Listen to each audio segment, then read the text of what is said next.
il suffit de regarder un tout petit peu en arrière.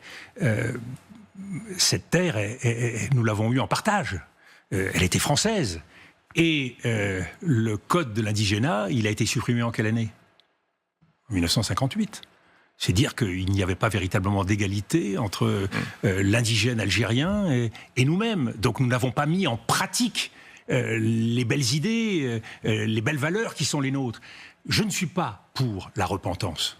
Je crois que c'est une démarche beaucoup plus active, beaucoup plus mûre, de reconnaissance. Et ça, c'est notre honneur que d'être capable de reconnaître ce que nous avons fait et d'être capable de le regarder en face.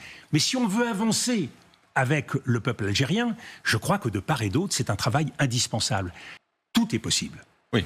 Ça. Non mais moi, je pourrais vous... Non mais je n'ai pas de ligne rouge dans le choix de telle et telle politique. Ce que je dis, c'est que l'accord de 68, il est utilisé aujourd'hui, non pas du tout comme une mesure vis-à-vis de l'Algérie. C'est aujourd'hui une stratégie de communication, de politique intérieure.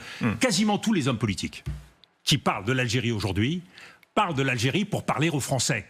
Et il faudrait quand même de temps en temps, quand nous parlons à l'Algérie, parler aux Algériens. Bon, donc, ça ne veut pas dire qu'il faut renoncer à nos principes, mais cette fermeté sur les principes doit s'accompagner d'un véritable discours avec l'Algérie.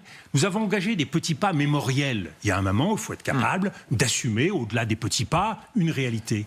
Nous avons, depuis des décennies, la perspective d'un grand partenariat avec l'Algérie. Nous avons des complémentarités sur le plan économique, sur le plan stratégique. Nous avons des défis communs. Ce qui se passe au Sahel pour nos services de renseignement, c'est une véritable menace de part et d'autre. Et nous avons intérêt à faire en sorte que le Maghreb, nos relations avec le Maroc, qui aujourd'hui se sont considérablement améliorées, tout ça puisse regarder vers l'avenir. Donc je dis simplement, ne réglons pas nos comptes à des fins de politique intérieure parce que ça fait bien. Essayons de régler les problèmes plutôt que de les envenimer.